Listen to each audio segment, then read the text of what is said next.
We all have a pretty clear picture of what we want to achieve. Yet, almost predictably, we self-sabotage. We put things off until tomorrow, and we wait around for the perfect conditions to start. The standard advice tells us to just try harder, to find more willpower or muster up more courage. But willpower runs out.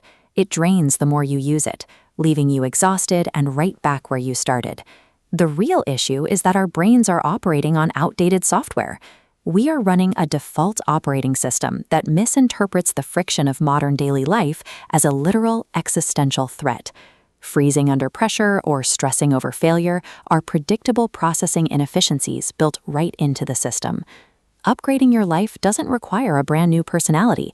It just requires installing a few specific mental patches to debug the way you process friction. The first major glitch is the initiation error.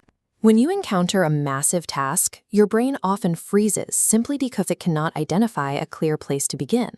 We patch this using first principles thinking. When an object feels impossibly large, you have to pull it apart. Stop worrying about the finish line entirely. Instead, isolate the absolute smallest real action inside the problem. One building block, one single paragraph, one literal step forward. There is a secondary bug here too. Fear is loud, but it is actually very slow. It requires time to build stories in your head. What if this goes wrong? What if I look stupid? What if I regret it? The patch for this is the 30-second rule. You do not need lifelong courage. You just need 30 seconds of bravery to send the message, start the call, or walk into the room before that internal voice finishes its sentence. By combining tiny, unintimidating steps with immediate physical action, you starve fear of the time it needs to paralyze you. Next up is the processing error. Our default setting actively chases extremely vague goals, and whenever we hit a roadblock, we misinterpret the failed attempt as a total loss. This line graph shows a standard trajectory toward a foggy peak, like happiness. When you ask a broad question like how to be perfectly happy, you get impossible answers. To patch this, we use the inversion principle. Instead of trying to add happiness, ask what is guaranteed to ruin your life. Things like chronic sleep deprivation, constant comparison, or staying in a situation you hate. If you eliminate those negatives first, your overall baseline naturally rises. Then there is the issue of failure. When an attempt doesn't work out, people typically label it a waste of time and move on. But effort is never wasted. Every single failed attempt leaves something behind. It extracts skill, context, and information you simply could not have gained by just theorizing about the problem. To keep the system running smoothly, we install cognitive reframing as a background process.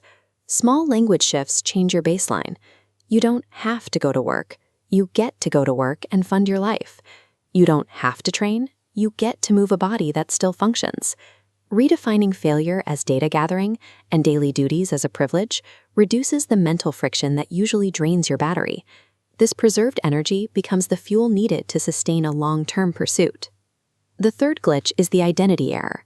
We tend to define ourselves by what we intend to start doing soon, while blaming our present missteps on whatever is happening around us. The patch for this is establishing an internal locus of control. There is a massive difference between believing life happens to you and believing life responds to you. This does not mean every bad situation is your fault. Sometimes circumstances are genuinely unfair. But it does dictate that finding leverage within those circumstances is always your responsibility. Identity is an aggregate built strictly through repetition. You are what you practice. If you show up late enough times, you become someone who shows up late. If you keep promises to yourself, you become someone you can trust. Every habit is a daily vote on who you are becoming. You cannot think your way into a new personality. You have to act your way into it by deliberately controlling your inputs. The ultimate system-crashing bug is the pursuit of perfection. It is the persistent illusion that if you just get everything right, you will finally be done and have it all figured out. Perfection is a dead end. A rigid system leaves no room for imagination, no space for intelligence, and zero capacity for improvement. If you think you're perfect, you've already lost. The final existential patch is to fully embrace a permanent identity as a work in progress. Seeing yourself as incomplete keeps you flexible. It allows you to make inevitable mistakes, adjust your approach, and learn without turning those missteps into a final verdict on your worth.